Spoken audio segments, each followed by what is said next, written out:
여러분 안녕하세요. 지난번에 저희가 1998년도 사장님 차 4종을 선택하는 걸 저희가 영상을 보여드렸는데 많은 분들이 많이 봐주셨습니다. 그러면서 사장님 차 있으면은 마카디아 왜 빠졌냐, 엔터프라이즈 왜 빠졌냐, 체어맨이지. 제가 분명히 2천만 원대 차량을 말씀드렸는데도 많은 분들이 왜 그 차는 빠졌냐고 말씀하셨어요. 그래서 그 2천만 원대 사장님 차 바로 위급 4천만 원대 회장님 차들을 저희가 한번 보여드리기로 했습니다.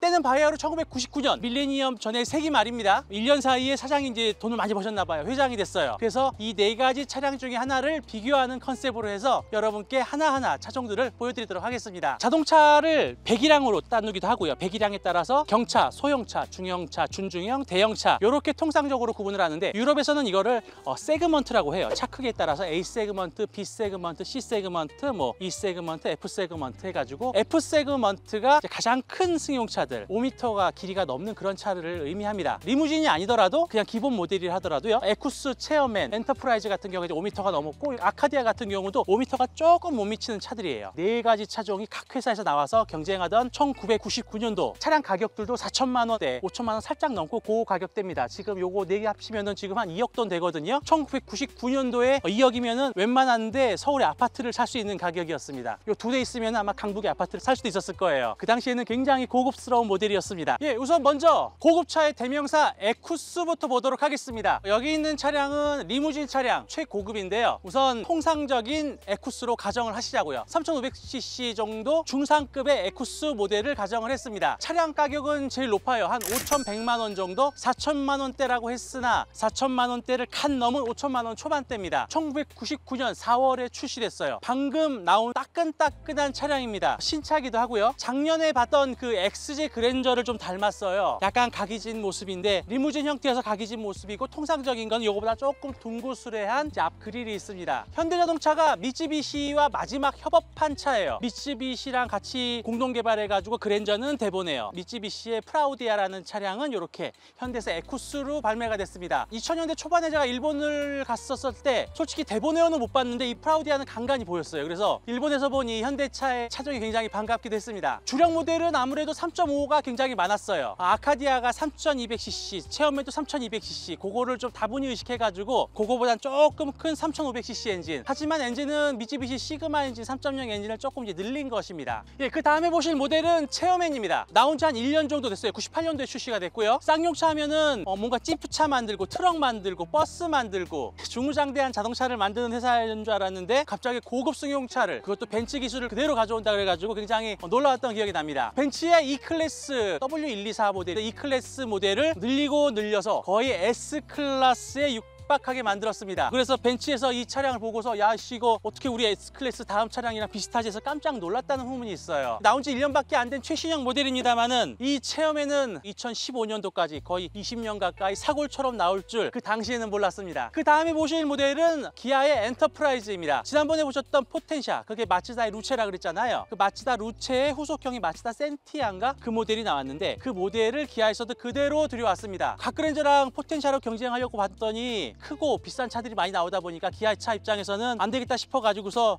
출시를 했는데 97년도에 출시하자마자 IMF 터지고 회사 넘어가고 굉장히 또 비운의 차종이 돼버렸습니다. 고급차 같은 경우는 또 이미지도 있는데 망한 회사의 차라는 이 이미지 때문에 굉장히 판매에 걸림돌이 되긴 해요. 그래서 정주영 회장이 기아차를 인수하고 나서 이 차를 딱 타보고서는 아니 어떻게 이렇게 좋은 차를 만들고서 이렇게 그렇게 못 팔았냐 이렇게 말씀하셨다고 하는 후문도 있습니다. 지금 여기 있는 모델은 3.0 모델인데요. 3.6 CEO라는 모델이 있었습니다. 마츠다의 3.0 엔진을 기아차에서 늘렸어요. 배기량을 다분히 의식을 해가지고 3.5보다 높은 3.6으로 해서 만들었는데 그 엔진 같은 경우는 마력수가 230마력인가 굉장히 높아가지고 투스카니가 나오기 전까지 시속 240km를 넘는 고성능의 차량으로 유명했습니다. 마지막으로 대우의 아카디아입니다. 지난번에 브로움 때처럼 또 이분은 또 왜 나오셨나 싶을 정도인데 그래도 이거는 94년도에 출시된 모델이에요. 이 차는 97년도에 나온 모델이고요. 혼다 아큐라의 레전드 2세대 모델을 그대로 가져왔습니다. 어느 정도였냐면은 처음에 나왔을 때는 저 핸들에도 아큐라라고 써있는 모델들이 있었어요. 그리고 국산화율이 굉장히 낮아가지고 혼다 일제 부품 그대로 가져와서 조립하다 보니까 국산화율 70% 못 맞췄다고 막 대우자동차에 막 경고하고 막 일본제 부품이 많다는 거는 소비자 입장에서는 좋다는 건데, 전에 SM5 때처럼요. 근데 이제 문제는 가격이 비싸다는 거. 94년도 출시할 당시에 가격이 4,200만 원, 4,300만 원 했습니다. 제가 중학생 때 단골 치과 원장님이 이 차를 뽑으셨거든요. 그래서 카탈로기 그 치과 병원에 있었는데 기다리면서 4천만 원이라는 돈에 깜짝 놀라서 야, 이거는 진짜 쳐다보지도 못할 차다. 그 당시에 우리 집안에서는 그렇게 생각을 했는데 드디어 타보게 됐습니다. 한 대 한 대 한번 디테일하게 한번 또 보도록 하겠습니다.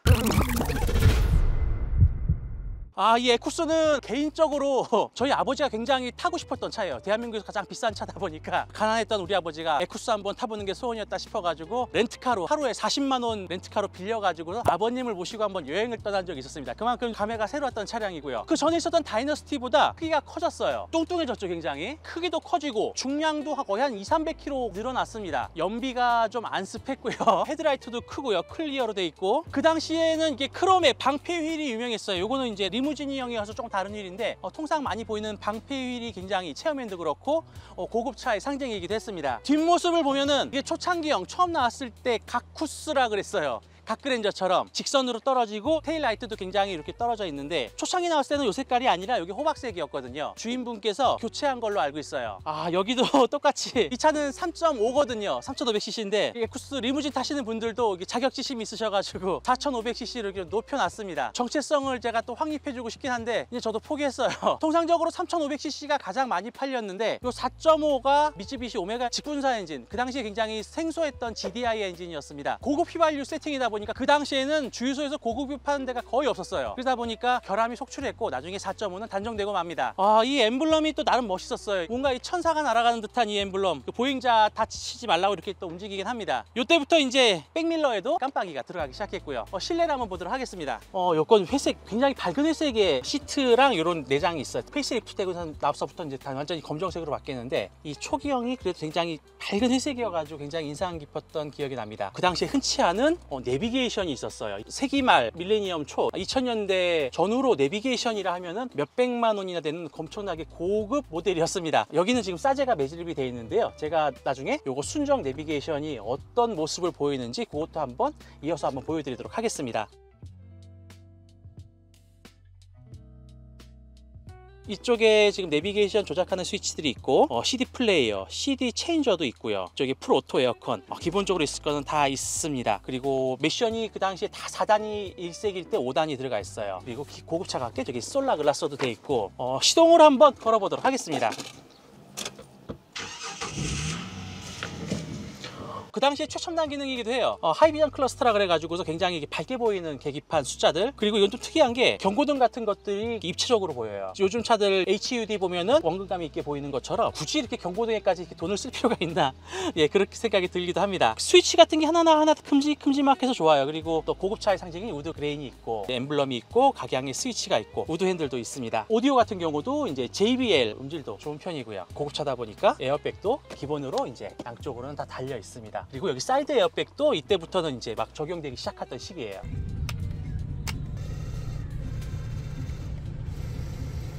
뒷좌석을 보겠습니다.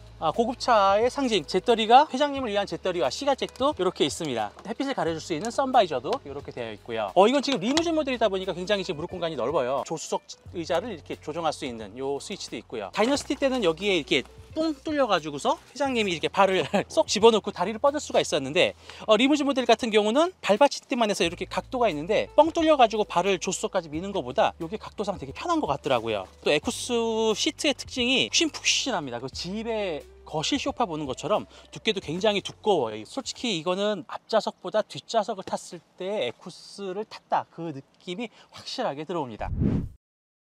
체어맨입니다. 솔직히 여기 요 마크가 아니라 삼각 마크가 들어가고 여기 이제 메르세데스 벤츠라고 이제 들어갔을 것 같은 딱 그런 느낌이에요. 근데 이게 이제 색이 말이 되면은 대우한테 인수되면서 레간자에 들어갔던 3분할 그릴이 들어와 가지고서 많은 사람들의 원성을 삽니다. 제가 봐도 대우 자동차를 상징하는 3분할 그릴보다는 벤츠 느낌의 이 쌍용 그릴이 훨씬 더 이뻐 보입니다. 검정색, 회색, 그레이 투톤에 가운데 크롬. 요거 무슨 공식 같아요. 아무래도 전에 SM5나 그랜저들처럼 CM600이 있고 500이 있고 400이 있는데 2300cc, 2700cc, 3200cc 이렇게 지금 기통수에 따라 엔진에 따라서 등급이 있었어요. 근데 체험에는 거의 3200cc가 주였습니다. 무쏘 같은 경우는 2300cc 무쏘도 많았거든요. 근데 체험에는 고급차다 보니까 대부분 3200cc 직렬 6기통 실키 6 그 엔진을 다들 선호하셨어요. 와이퍼가 하나밖에 없습니다. 보여드릴게요. 옛날에 이거 있으면 되게 있어 보였어요. 이 암이 좀 비싸다 그러더라고요. 고급차의 상징과도 같은 이 크롬 방패 휠입니다. 접시 휠 같기도 하고요. 우람하게 느낌을 주고 있습니다. 이 라인이 깜빡이 라인 이렇게 주름 잡은 것도 딱 그 당시 벤츠 딱 그 느낌이었어요. 이 98년도 나왔을 때 이 후방 감지기가 제가 기억하기로는 국산차 중에 얘가 최초지 않았나 싶었습니다. 그 당시 굉장히 최첨단 기능이었거든요. 뚜뚜뚜뚜 막 초음파로 지처럼 해가지고서 후방의 그 장애물을 감지해 준다는 게 지금이야 뭐 웬만한 차들 다 달려 있고 싸제로도 뭐 한 돈 10만 원이면 달아주는 아주 뭐 흔한 옵션이 됐지만은 그 당시에 이 후방 감지기의 존재는 초보 운전자들에게 굉장히 과 같은 존재였습니다. 에쿠스도 후방 감지기가 이제 초창기 생겼죠. 이 당시는 되게 비쌌을 거예요 아무래도. 지금이야 이제 독일식 번호판처럼 넓은 거지만 그 당시에는 다 이렇게 미국식 번호판처럼 조그맸거든요. 독일차라 그런지 독일식 번호판이 잘 어울리는 것 같습니다. 그러면 실내를 한번 보도록 하겠습니다. 완전히 검정색이에요. 굉장히 어둡고 커튼이 쳐져 있는 거실에 들어왔다는 느낌. 가죽 느낌도 그렇고 이런 우드 그레인도 굉장히 고급스러운 느낌이 납니다. 그리고 여기 중앙에 이 아날로그 시계도 굉장히 고급스러운 느낌이고요. 98년도 당시에 이렇게 큰 화면이 있었다는 것 자체도 흔치가 않았던 때거든요. 시동을 한번 걸어보겠습니다.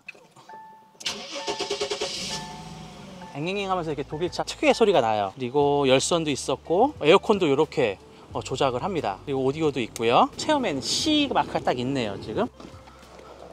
뒷좌석에 앉았는데 광활합니다. 리무진이라는 이제 특수성이 있는데요. 기존 체험엔에 비해 30cm가 늘었어요. 딱 30cm. 아까 보셨던 에쿠스 같은 경우는 20cm 조금 넘짓인데 그거보다 더 많이 늘어져 있습니다. 그러다 보니까 앞에 이 공간이 이제 어마무시하게 느껴집니다. 그리고 뒤에서 이제 조작할 수 있는 이런 스위치들도 있고요. 오디오까지도 조작을 하고 약간 현대차보다는 거친데 고급스럽다는 느낌도 있습니다. 텔레스코픽이라 그래서 핸들을 이렇게 조작할 수 있고 나오고 멀리하고 이것도 가능합니다.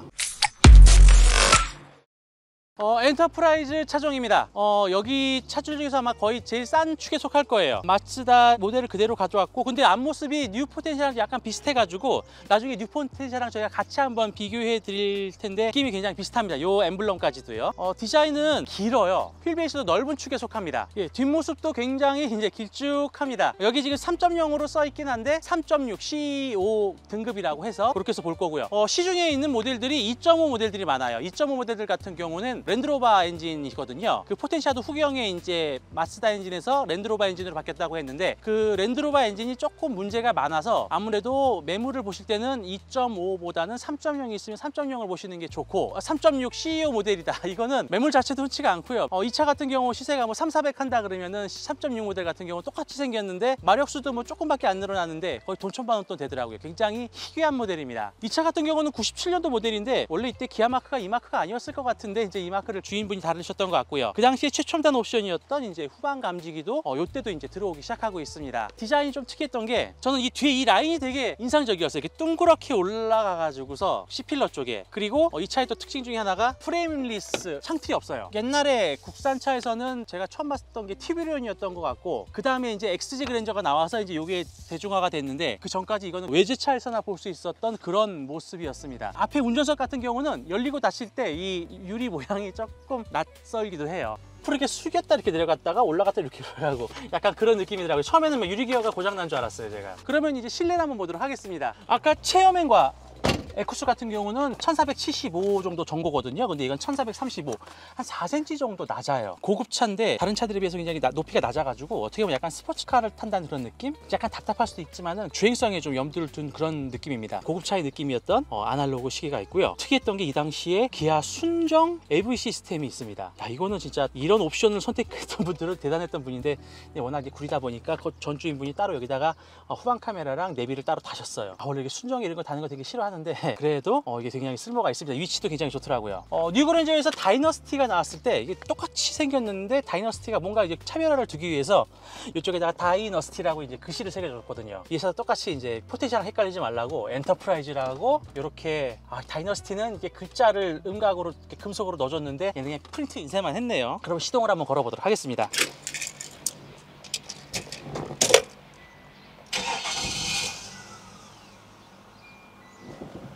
2.4, 2.5 피통 엔진이랑 거의 기반이 같은 엔진이다 보니까 그 엔진이랑 다르다는 느낌은 안 들어요. 주전했을 때 느낌은 굉장히 파워가 차이가 납니다. 근데 제가 몰아보니까 단점이 고속도로에서 기름 소모율이 장난이 아닙니다. 이게 3.0 엔진이 기름 게이지가 뚝뚝 떨어지는 게 보여요. 뭐 에쿠스, 체어맨, 뭐 엔터프라이즈 이렇게 뭐 3.0 4천만 원대 고급차 타는 분들이 뭐 기름값에 민감하겠냐 싶겠지만은 그 중에서도 이 차도 좀 만만치 않게 기름을 먹는 것 같습니다. 뒷좌석입니다. 우리가 그 3.6 CEO 버전이라고 했죠. 엔터프라이즈의 CEO 버전이라 그러면 여기다 이제 회장님이 타실 자리긴 한데 이렇게 돼가지고 현대 다이너스티에서 했었던 바로 그 다리를 뻗을 수 있는 이제 공간이 됩니다. 한번 뻗어보도록 하겠습니다. 굉장히 좋은데요. 후륜구동 차량이다 보니까 여기가 이렇게 샤프트가 있어서 좀 높을 수밖에 없고요. 그리고 고급차답게 뒤에도 이 선 바이저가 있는데 이게 떨어졌네요 지금. 아까 에쿠스에 있었던 측면 선 바이저는 없습니다. 세기말 사장님 회장님들에게는 이제 필수품인 이 담배 재떨이도 있고요. 예, 마지막으로 볼 아카디아입니다. 94년도에 출시됐으면 솔직히 SM5 나올 때랑 비슷한 거라서 그렇게 뭐 구형차는 아닌데 브롬처럼 그렇게 괄시할 만한 상태는 아님에도 불구하고 다른 차들에 비해서 굉장히 좀 밀릴 수밖에 없어요. 당장 지금 이 본넷 위에 금속 덩어리 어디 갔냐고요. 고급차 4천만 원짜리가 넘는 건데 이런 것도 하나 없고 여기 독자적으로 그래도 뭔가 아카디아 특유의 엠블럼을 만들어 놓긴 했습니다. 이 차의 특징은 지금 보이는 차들 중에서 가장 낮습니다. 체어맨과 에쿠스에 비해서 엔터프라이즈가 한 3cm 정도 낮다 그랬는데 이거는 거기서도 또 한 3cm 정도가 낮아서 한 7cm 이만큼이 낮아요. 차가 굉장히 스포티하고요. 휠 베이스는 또 제일 깁니다. 차는 조그만데 지금 다 2830, 2850 하고 있는데 체어맨이랑 똑같이 2900이에요. 체어맨보다 한 7cm, 8cm 차가 짧음에도 휠 베이스는 거의 똑같습니다. 측면에서 봤을 때 굉장히 쫙 늘어져가지고 날렵한 자세를 보여줍니다. 그리고 뭔가 이 앞에 오버행 같은 걸 보면은 BMW 후륜차 같은데 후륜차는 또 아니에요. 전륜구동이면서 굉장히 이렇게 느슨한 모습을 보여주고 있습니다. 처음 봤을 때 진짜 멋있었어요. 넘볼 수도 없는 그런 차였음에도 불구하고 어린 마음에 자 이런 차 한번 타보는 게 소원이었다 마음을 먹었던 때가 있었습니다. 뒷모습도 이렇게 굉장히 깔끔했어요. 호박 색깔 테일 램프는 조금 촌스럽긴 해도 아카디아를 혼다 레전드로 만드신 분들이 많았습니다. 그래서 여기다가 혼다 마크 많이 다시고 여기 레전드 쓰시고 그렇게 해서 이제 수입차인 양 쓰시는 분들도 되게 많았습니다. 매니아가 굉장히 많아요. 전륜구동 대형차 중에서 이만한 운동성을 지닌 차량이 없다고 나무 위키에는 나와 있습니다만은 제가 진짜 몰아봤을 때 충격이었어요. 처음에 이 차를 타본 게 이 아카디아에 굉장히 빠진 후배가 있거든요. 이 아카디아만 3대를 가지고 있습니다. 그리고 얼마 전에 진짜 극소수만 생산되었다는 아카디아 수동 모델도 부산까지 가서 가져온 굉장히 아카디아에 미친 친구인데요. 그 친구의 이 아카디아를 조수석에서 탔을 때 그 느낌을 제가 잊지를 못합니다. 그리고 타봤는데도 운동성에 있어서는 타이수종을 불허하더라고요. 요즘 나오는 차도 이런 느낌을 가진 차가 없어요. 그만큼 매니아가 있겠구나 싶은데 차의 단점은 뭐냐면은 수입 부품이 많다 보니 굉장히 수리비가 비싸다는 거. 중고매물 보면은 비싼 거 막 1000만 원에 육박하는 차들이 있거든요. 하나 손대고 수리하면은 기본 200만 원, 300만 원이 들어가다 보니까 수리 다 된 차는 진짜 그 정도 가격이 될 정도로 비싼 차입니다. 유지하기도 힘든 차고 그럼에도 불구하고 굉장히 매력적인 차예요. 근데 이 회장님 차로서 기사를 두고 다닐 차는 아니죠. 이거는 오너 드라이브가 딱 좋은 차입니다. 초반 모델 보면은 여기 핸들에도 아큐라 써있고 아큐라 마크가 있었는데 요건 그래도 좀 국산화된 이제 모델 같습니다. 굉장히 깔끔해요. 일본 차 느낌이라기보다는 미국 차 느낌 같다는 느낌? 스위치나 이런 것들이 깔끔하고 그 당시에 흔치 않던 이렇게 음료수도 먹을 수 있게 홀더가 딱 이렇게 숨겨져 있는데 조수석은 먹지 말고 이제 운전석 한 사람만 먹을 수 있게 1인분만 있네요. 굉장히 낮습니다. 제 실내에서도 좀 낮은 느낌이고요. 굉장히 가라앉은 느낌이고 가죽 질감이 국산차에서는 전혀 못 봤던 질감 같아요. 질감도 굉장히 가죽도 이게 다 수입을 한 것 같은 느낌이고요. 그 당시 매뉴얼인데 자동차 매뉴얼이 이렇게 레자 가죽이긴 한데 가죽으로 돼가지고서 키도 보면은 국산차에 이런 키가 없었던 것 같아요. 레이저 각인 키인데 두툼합니다. 그래서 복사하는데도 똑같이 이렇더라고요. 그 예비키 깎는 이 소재 구하는데도 굉장히 힘이 들었습니다.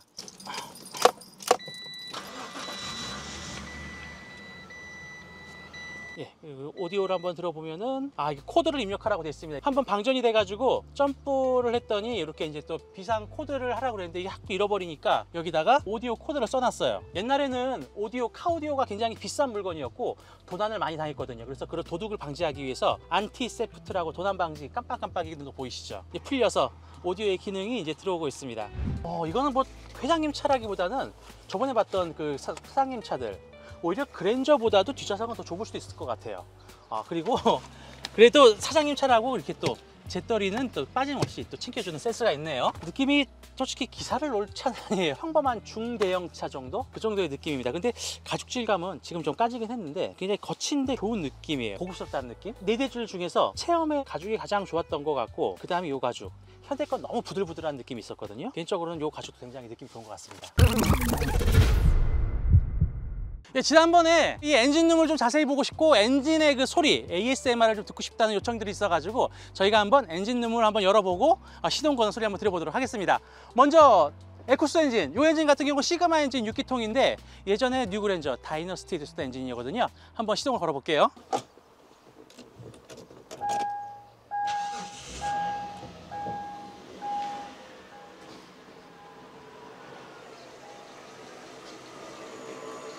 미쓰비시 엔진이 이게 초반에 웽 하는 그런 느낌이 좀 있어요. 체험에는 이제 벤츠 엔진입니다. 처음에 엔진룸을 열면은 이렇게 꺾이네요. 이렇게 벤츠답게 분할된 이 커버들 하며 이런 이제 통들까지 이렇게 해놓은 게 정리된 게 굉장히 인상 깊었던 느낌이 납니다. 직렬 6기통이고요. 한번 들어보겠습니다.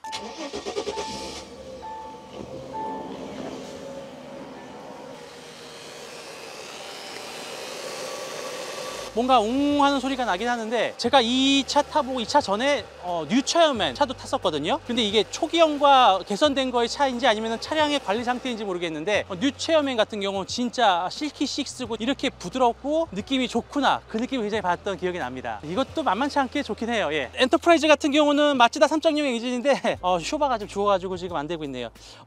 저희가 지금 3.6 CEO 버전으로 이제 가정하자고 했잖아요. 이 엔진이 기본적으로 거의 비슷합니다. 배기량만 키운 거니까.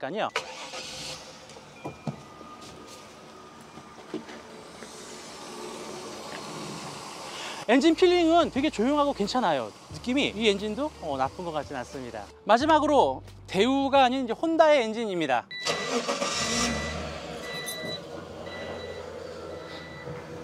이 달렸을 때, 고속으로 달렸을 때 이 엔진 느낌이 전 아카디아가 굉장히 좋았던 것 같아요. 1999년도 나름 대한민국에서 잘 나간다고 하는 이제 회장님입니다. 어떤 차를 선택할 것인가? 에쿠스입니다. 나온 지 얼마 안 된 따끈따끈한 차. 뉴그랜저 다이너스티만 해도 쇼퍼 드리븐이 아니라 오너 드리븐일 수도 있겠다 싶은데 이 차는 몰면은 제가 봤을 때 98% 기사로 취급받습니다. 개인이 몰기 힘들고 이거는 기사를 줘야 될 것 같아요. 가격도 제일 비싸고요. 그리고 엔터프라이즈 차는 굉장히 좋은데 이거 고속도로에서도 몰아봤는데 솔직히 제 취향은 아니더라고요. 뭔가 가벼워요. 부드럽긴 한데 회사가 망했잖아요 지금. 이 참 불쌍하긴 한데 기아차도 이제 한물 저물고 가고 있으니까 마츠다의 흔적들은 이제 과거로 보내고 추억으로 보내야 될 것 같습니다. 마지막까지 고민했던 차입니다. 이거는 진짜 꽤 괜찮은 물건인데 오래됐어. 너무 제일 오래된 물건이고 지금 막 떨이로 팔고 있습니다. 이거 막판에는 1,000만 원, 2,000만 원 막 때려서 팔았어요. 이거 사면은 티코 세대를 보너스로 준다 이런 농담이 있을 정도로 그 당시에 이제 대우자동차가 쌍용을 인수했거든요. 그래서 이제 다 같은 식구가 됐는데 저 체어맨을 밀어줘야 될 분위기가 되다 보니까 이 아카디아는 약간 찬밥 취급된 것이 사실입니다. 지난번 사장님 차 때도 일본 차 대 독일 차 구도였거든요. 닛산, 미쓰비시, 마쓰다 대 독일 오펠, 똑같이 독일의 벤츠와 혼다, 마쓰다, 미쓰비시 이렇게 이제 두 나라의 구도가 됐습니다. 일본 차도 많이 타봤으니까 독일 차도 타볼 때가 되지 않았나 싶기도 합니다. 가격은 좀 나가더라도 디자인도 굉장히 멋있고 그 당시에는 몰랐을 거예요. 이 차가 체어맨 H 해가지고 2015년도까지 20년 동안 사골이 되어가지고 계속 시장에 남아있을 거라고는 묵히기에는 아까운 차량입니다. 제가 지난번에 말실수를 한 게 있어요. 포텐샤 소개를 드리면서 고급차 후륜구동 마지막 존재였다고 말씀드렸는데 제가 이 녀석을 빠뜨려서 굉장히 후회할 뻔했습니다. 대한민국 후륜 자동차의 자존심은 이 녀석이 제네시스가 나오기 전까지 계속 꽉 잡고 자리를 잡아줬던 아주 고마운 모델이기도 합니다. 쌍용그룹 그 김석원 회장님의 동생분이 20몇 년 동안 운행했던 거를 쌍용차에 기증했다는 기사도 있어요. 그만큼 매니아층도 많고 많은 차주분들께서 오래오래 차 안 바꾸시고 애정을 간직하고 끝까지 갖고 계셨던 그런 차종이기도 합니다. 세기말 1999년도에 대한민국에서 좀 잘 나간다는 분들이 타시던 4,000만 원대 고급 모델들을 한번 살펴봤고요. 저는 이 체어맨을 선택하도록 하겠습니다. 세기말 대한민국 대형차들 한번 쭉 봤고요. 다음 영상은 저희가 다른 세기말에 유명했던 차종들을 한번 또 준비해가지고 여러분께 찾아보도록 하겠습니다. 지금까지 시청해주셔서 감사합니다. 시간을 넘어 만나는 감성 멈춰선 시간을 깨우는 엔진 소리 흘러도 변치 않는 레시카의 품격 여기는 카오